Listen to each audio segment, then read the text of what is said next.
Bonjour à tous, aujourd'hui je vais vous présenter une nouvelle vidéo entre Carlsen qui a les blancs et Nakamura avec les noirs.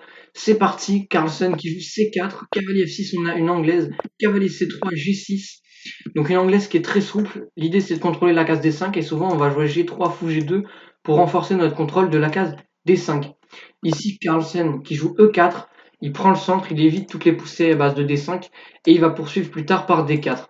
Fou G7, le fou qui se développe, cavalier F3, le cavalier qui vient soutenir la poussée des 4, D6 et D4. Donc on vient constituer ce trio de pions centraux et on arrive en finale dans une est indienne. Ici, après petit roc et fou E2, c'est la ligne que recommande notamment Julien Song là-dessus. Et c'est une position classique. On a développé nos pièces, on a notre trio de pions centraux et donc les noirs vont lutter contre le centre avec la poussée C5 ou E5 pour taper sur le centre. C5 est en général préférable parce que ça va ouvrir le fou, mais E5 est également possible. L'inconvénient, c'est que ça bloque le fou temporairement. Ici, il joue E5 à Nakamura. Donc ici, on pourrait jouer D5, mais c'est exactement ce que veulent les noirs. Ensuite, à un moment donné, ils vont reculer leur cavalier. Par exemple, si je joue D5 tout de suite, les noirs vont reculer leur cavalier. En tout cas, c'est leur idée. Et ils vont essayer de préparer la poussée F5 pour justement valoriser cette chaîne de pions. Vous voyez, quand vous avez une structure de pions comme ça, au niveau du centre ou n'importe où sur l'échiquier, cette structure, vous voyez, elle tend par là. Donc, on va prendre de l'espace avec le pion F. C'est-à-dire que derrière le pion E, on a 3 cases. Derrière le pion 2, on en a seulement 2. Derrière le pion C, seulement une. Donc on ne va pas jouer de ce côté-là. Vu qu'on a derrière tous ces pions, on n'a qu'une seule case. Tandis que derrière ce pion, on a 3 cases. Donc on va essayer de jouer F5, par exemple F4, comme ça on aura 4 cases libres derrière et on pourra faire circuler nos pièces potentiellement pour une attaque. Donc D5 est possible, mais ça mène, les noirs sont pas mécontents. Fou 3, on vient défendre le pion, cavalier A6, le cavalier qui se développe sur une case étrange. Mais une fois la prise en D4, le cavalier va pouvoir s'installer en C5, vu qu'il n'y aura plus de pions. Petit roc, Nakamura qui veut venir prendre le fou, Carlsen qui refuse, la dame qui se décale. Si on joue F6, ça va totalement enterrer le fou. Et ici, il prend. Alors ici, du coup, Nakamura qui fait une impression, il prend du pion D. Ici, il fallait plutôt rapatrier son cavalier pour proposer un échange de cavalier, parce que après reprise du pion, du coup, la dame n'a plus d'action, le fou n'a plus trop d'action, donc c'est un petit peu triste pour les pièces. Mais c'est pas si grave. Dame C1 menace des idées comme H3 et fou H6 pour essayer d'échanger le fou case noir et d'attaquer le roc. C6, le pion qui vient dominer le cavalier, en tout cas les cases du cavalier. Tour D1, la tour qui se place. F6, il vient attaquer le fou. Fou D2 pour éviter d'aller en E3 et de se faire manger. F5, donc on vient repousser le fou et ensuite on attaque le centre. H3 vient attaquer le cavalier qui repart. Pion prend, fou prend, donc le fou qui s'est développé, mais en détriment de ce pion qui est isolé. Cependant, lorsqu'on va jouer au 4, on va vachement déstabiliser les pièces blanches et le fou va pouvoir rayonner sur sa diagonale.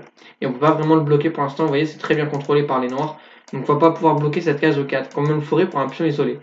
Et là, du coup, le cavalier va pouvoir potentiellement venir sur des très belles cases. Ça, c'est un pion isolé. Certes, c'est une faiblesse, mais là, il contrôle l'espace et il contrôle 2 cases, notamment, vous voyez, où le cavalier pourrait potentiellement venir pour dominer la position blanche. Ici, il joue fou H6, il vient échanger les fous. Prise, dame prend, la dame qui arrive, E4. Le cavalier qui est déstabilisé qui vient en H4. Dame E5, centralisation de la dame. Si on prend, on va reprendre de F et on va mener une attaque sur le roc. G4, on envoie le pion. Alors c'est pas si grave d'affaiblir son roi, on essaye en fait plutôt de défendre son roi pour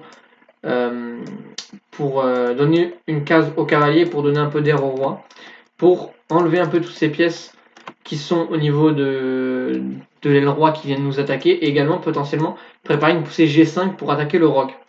Donc le fou qui recule, dame E3, on rapatrie la dame qui n'avait plus rien à faire en H6, tour A8, on met un petit vis-à-vis à la dame, F4, on envoie le pion pour envoyer l'attaque, dame C5, le cavalier qui se replie, tout en défendant la dame, H5 qui vient miner les pions, on vient échanger les dames, même si ça ramène son cavalier en jeu, et on vient en E3, pion prend, le pion est suffisamment défendu, mais on voit bien que cette structure est un petit peu compliquée pour lui. La seule vraiment faiblesse, c'est le pion E4, mais en fait, vous voyez qu'il est très très bien défendu, ce pion E4 par les 3 pièces, attaqué seulement une fois. Il faudrait vraiment l'attaquer plus de fois que ça, et le pion G4 est également maintenant une faiblesse. Donc pas si simple, position égale.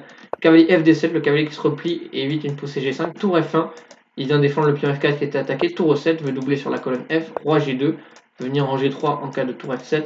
Cavalier D3, le cavalier qui s'infiltre. Roi G3, on vient prévenir l'attaque du tour F7. cavalier C5, le cavalier qui s'active encore une fois vient défendre le pion en E4. Et donc sur un cavalier prend E4, on pouvait prendre en B2 ici, ou prendre en F4 au choix. On avait l'embarras du choix avec les noirs. Roi G3 du coup vient défendre le pion. Donc si on prend maintenant en B2, il va y avoir la vengeance sur le pion B7 et l'activation de la tour. Donc cavalier C5, B3 on enlève le pion qui est en prise. A6 on libère un peu le cavalier qui devait défendre le pion C4 et le pion G4. Tour à D1, on place notre tour. B5 il envoie. Fou prend D3, pion prend D3, le pion qui est un petit peu fragile ici. Mais justement, Carlsen en profite, attaque le cavalier. Le fou se recule pour attaquer le cavalier en E3. Donc si on prend, on va avoir une bonne structure après tour prend E3. Donc tour F3 joué par Magnus. Tour E8, contre encore attaque ici. Roi F2, on vient défendre. Et maintenant cavalier E4. Il a échangé une paire de cavaliers, attaque toujours bien le cavalier. Tour prend D3, gagne un pion. Mais après pion prend C4. Alors certes on a une moins bonne structure, mais le fou est quand même très actif. Et en fait on pourra jamais trop venir s'en prendre au pion faible parce que les pièces noires sont beaucoup trop actives, le fou tient. Donc si c'est une position égale, tour D6, la tour qui essaie de s'activer. Tour E6 vient défendre la 6ème rangée, tour D4 vient menacer le pion. Tour E4, on répète les coups, tour D6, tour C8. Nakamura qui décide de ne pas faire nul, il vient défendre le pion C d'une manière un petit peu plus passive. Cavalier D1, le cavalier qui essaie de se recycler vers C3. Fou D5, le cavalier qui se recycle en C3. Tour D4, Roi G3, ici on peut pas, enfin on peut prendre, mais le souci c'est qu'on va laisser deux pions passer liés pour les noirs, et ça va être très dangereux pour les blancs, et même perdant. Roi G3, Roi F7, et ici il joue cavalier prend D5. Alors ici du coup on pouvait jouer C prend D5, mais c'est pas le meilleur coup, parce que là on joue tour prend D5, on force encore un échange de tours, et la tour va être très bien placée pour soutenir les deux pions. Parce que la tour peut pas s'en aller, elle peut s'en aller nulle part si vous le voyez. Elle peut pas être soutenue par tour D3, donc on est obligé d'échanger. Et là, il y a une finale gagnante pour les noirs. Il y a encore du travail, mais gagnante parce que les pions sont beaucoup trop forts. Donc là, il prend des 5. Le cavalier, le Carlsen pensait que le cavalier était moins fort que le fou, mais là, du coup, ça vient échanger une paire de tours. Et en fait, la finale de tour qui en résulte est clairement favorable pour les noirs avec ses pions passés. Donc première erreur de Carlsen qui va mettre un terme à la partie, et également maintenant une autre erreur, roi F2, qui oublie tout simplement le roi. On a l'impression qu'on va on va essayer de le mettre en bloqueur, mais le souci c'est qu'ici il y a C3, et en fait on ne peut pas arrêter le pion. Par exemple on essaie de faire un truc comme ça, par exemple tour D3, C2. Et comment t'arrêtes c'est un dame, donc tu peux pas venir en D1. Du coup tu peux pas faire tour D3, et qu'est-ce que tu peux faire si tu arrives là? Bah il fait quand même dame avec le soutien de la tour. Donc on peut pas venir, et en fait on n'a aucune option. Et donc en fait ici Carlsen qui blunder avec roi F2, ici il fallait jouer simplement tour F1, simplement. Et puis les pions ont commencé à avancer, on centralise notre roi, on empêche le roi de venir défendre, tour D1, on attaque le pion, D3,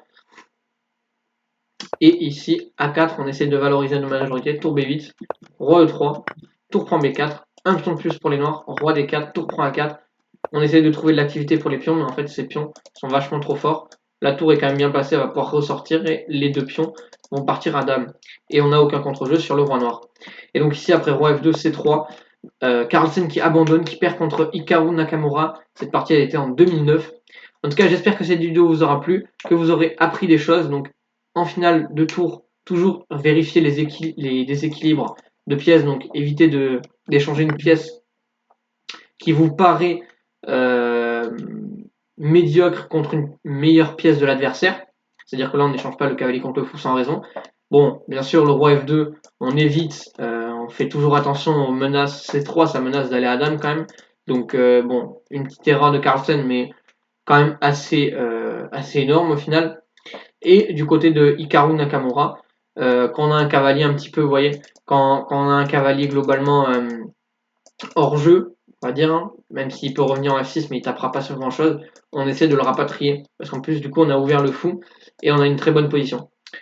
En tout cas, j'espère que cette vidéo vous aura plu. Je vous laisse la position de fin et je vous souhaite une bonne journée. Salut à tous, ciao ciao.